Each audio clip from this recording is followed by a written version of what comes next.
सादर जय जिनेन्द्र। मैं कोमल जैन आप सबका स्वागत करती हूँ एक बार फिर से नवतत्व सुधा में। आज हम कालू तत्व शतक के भाग 2 का 25 यानी कि 25वां बोल करेंगे। यह इस भाग का आखिरी बोल है जो कि है समुद्घात के 7 प्रकार हैं। वेदना, कसाय, मारणांतिक, वैक्रिय, तेजस, आहारक और केवली, ये 7 प्रकार के समुद्घात होते हैं जो हम इस बोल में समझेंगे। अगर आप चैनल में नए हैं तो प्लीज पहले चैनल को सब्सक्राइब कर लीजिए। तो शुरू करते हैं। सबसे पहले समझते हैं समुद्घात क्या है। तो यहाँ 4-5 परिभाषाओं के द्वारा समुद्घात को समझाया गया है।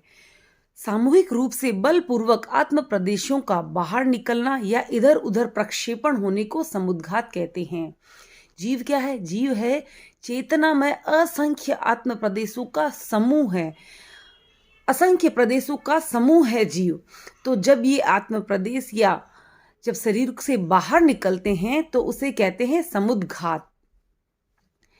वेदना आदि के निमित्तों से आत्म प्रदेशों का शरीर से बाहर निकलना समुद्घात है। वेदना के कारण से जब आत्म प्रदेश शरीर से बाहर निकलते हैं तो उसे भी समुद्घात कहते हैं। कर्मों की स्थिति और अनुभाग के समीचीन उद्घात को समुद्घात कहते हैं। जो कर्मों की स्थिति या अनुभाग है, जितने समय के लिए कर्म बंधे गए हैं, वो समाप्त होने पर उसके समीचीन जो उद्घात होता है उसे भी समुद्घात कहते हैं। तीसरी परिभाषा यहाँ दी गई है। मूल शरीर को छोड़कर तेजस और कार्मण शरीर के साथ जीव प्रदेशों का शरीर से बाहर निकलना। जो भी शरीर जीव को प्राप्त है, चाहे वह औदारिक हो, वैक्री हो, उस मूल शरीर को छोड़कर तेजस और कार्मण शरीर के साथ जब जीव के आत्म प्रदेश शरीर से बाहर निकलते हैं तो उसे भी समुद्घात कहते हैं। ये सभी परिभाषाएं श्वेतांबर और दिगंबर दोनों परंपराओं में मान्य हैं। जो पहले 6 प्रकार हैं समुद्घात के, वे छद्मस्त से जुड़े हुए हैं, यानी कि जो पहले गुणस्थान से लेके 12वें गुणस्थान तक के जीव हैं उनमें इन 6 गुण समुद्घातों में से किसी भी प्रकार का समुद्घात हो सकता है। लेकिन जो 7वां समुद्घात है, केवली समुद्घात, वह केवल केवलियों के ही होता है। शुरू करते हैं। पहला वेदना समुद्घात। वात, पित्त आदि विकार, रोग या विषपान आदि की तीव्र वेदना से आत्म प्रदेशों के शरीर से बाहर निकलना वेदना समुद्घात है। जब जीव मृत्यु के समय तीव्र वेदना में होता है या फिर उसे कोई भयंकर रोग होता है या फिर उसने विष पान कर लिया है, कहने का तात्पर्य है जब वह मृत्यु को प्राप्त हो रहा है तो उसे तीव्र वेदना की अनुभूति हो रही है, तो उस समय आत्म प्रदेश जब शरीर से बाहर निकलते हैं तो उसे कहते हैं वेदना समुद्घात। दूसरा है कसाय समुद्घात। कसाय का अर्थ है क्रोध, मान, माया, लोभ। कसाय की तीव्रता से आत्म प्रदेशों का अपने शरीर के तिगुने प्रमाण से बाहर निकलना कसाय समुद्घात है। जब क्रोध, मान, माया, लोभ मृत्यु के समय यह अपने बहुत ही गहरे हों तो और तीव्र हो, तो उस समय जब आत्म प्रदेश शरीर से निकलते हैं तो वो अपने तिगुने प्रमाण में निकलते हैं, तो उस समुद्घात को कहते हैं कसाय समुद्घात।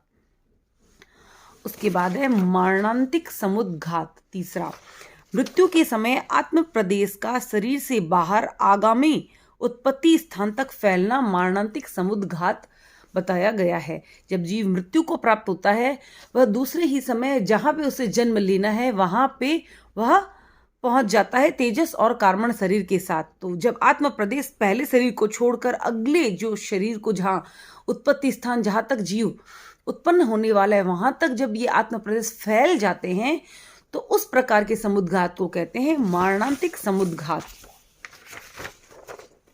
उसके बाद वैक्रिय समुद्घात। जिन जीवों के पास वैक्रिय लब्धि है, वैक्रिय लब्धि के द्वारा किसी प्रकार की विक्रिया उत्पन्न करने के लिए मूल शरीर का त्याग न कर आत्म प्रदेशों का बाहर जाना और नाना प्रकार की विक्रिय क्रिया करना वैक्रिय समुद्घात है। तो वे जीव जो वैक्रिय रूप धारण करने में सक्षम हैं, तो जब वे वैक्रिय रूप धारण करते हैं तो अपने मूल शरीर का त्याग नहीं करते हैं, एक वैक्रिय शरीर का निर्माण करते हैं, तो वो आत्म प्रदेश जब शरीर से बाहर जाते हैं और नाना प्रकार की रूप उत्पन्न करते हैं, क्रियाएं करते हैं और फिर पुनः आत्म अपने मूल शरीर में लौट आते हैं। तो ये जो प्रक्रिया होती है उसमें जो आत्म प्रदेश बाहर निकलते हैं उसे कहते हैं वक्रीय समुद्घात। उसके बाद है पांचवा तेजस समुद्घात। किसी व्यक्ति पर अनुग्रह या निग्रह करने के लिए शरीर का विस्फोट करना तेजस समुद्घात है। इसे तेजोलब्धि भी कहा गया है। यह एक प्रकार की लब्धि से जुड़ा हुआ है। तेजोलब्धि ऐसी शक्ति होती है जब जिसके जीव के पास यह लब्धि है वह उस लब्धि का प्रयोग करता है तो वह किसी व्यक्ति को हानि पहुंचाने के लिए उस पर विस्फोट करता है आत्म प्रदेशों के द्वारा। तो ये जो शरीर का विस्फोट है वह तेजस समुद्घात है। तो ये शक्ति जिसको भी जाके लगती है उस जीव की मृत्यु भी हो सकती है। तो ये जो समुद्घात है इसे इस प्रकार के समुद्घात को कहते हैं तेजस समुद्घात। छठा है आहारक समुद्घात। आहारक समुद्घात भी लब्धि जन्य है।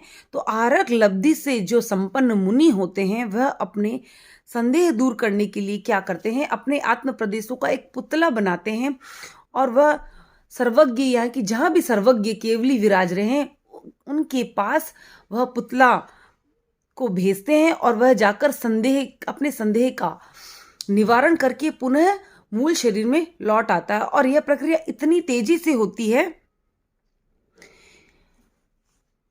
कि दूसरों को इसका पता ही नहीं चलता है। तो यह आहारक समुद्घात है। इसे आहारक लब्धि भी कहा गया है। जैसे यह तेजस लब्धि थी, यह आहारक लब्धि है। यह केवल मुनियों के पास ही होती है। उसके बाद सातवां है केवली समुद्घात। यह केवल केवलियों के ही होता है। जब आयुष्य कर्म की स्थिति और दलिकों से वेदनी कर्म की स्थिति और दलिक अधिक होते हैं, जो भी केवली हैं उनका आयुष्य जो बंधा हुआ है वह समाप्त होने को आया है, यानी कि आयुष्य कम बचा है, लेकिन उनके अभी भी वेदनीय नाम गोत्र कर्म हैं, उनके दलिक अधिक बाकी हैं। तब उनको समान करने के लिए केवली समुद्घात होता है। इसमें जीव के प्रदेश दंड कपाट मंथन और अंतरावगाह कर संपूर्ण लोकाकाश का स्पर्श करते हैं।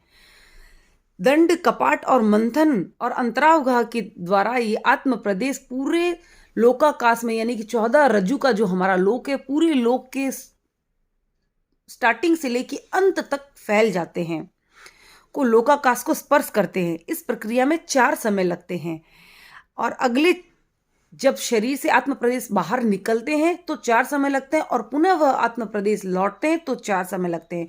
तो पूरे केवली समुद्घात में 8 समय लगते हैं। तो अगले 4 समूह में वे क्रमशः आत्म प्रदेश सिमटते हुए पुनः शरीर में स्थित हो जाते हैं।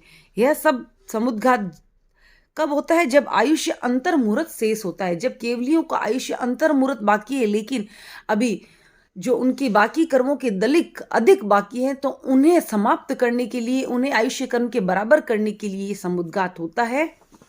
यह है केवली समुद्घात। तो छद्मस्त जीव इन 6 में से किसी भी प्रकार का समुद्घात कर सकते हैं। तो लब्धि मुनि है वह तेजस समुद्घात, आहारक समुद्घात भी कर सकते हैं। वक्रीय लब्धि है तो वक्रीय समुद्घात भी हो सकता है।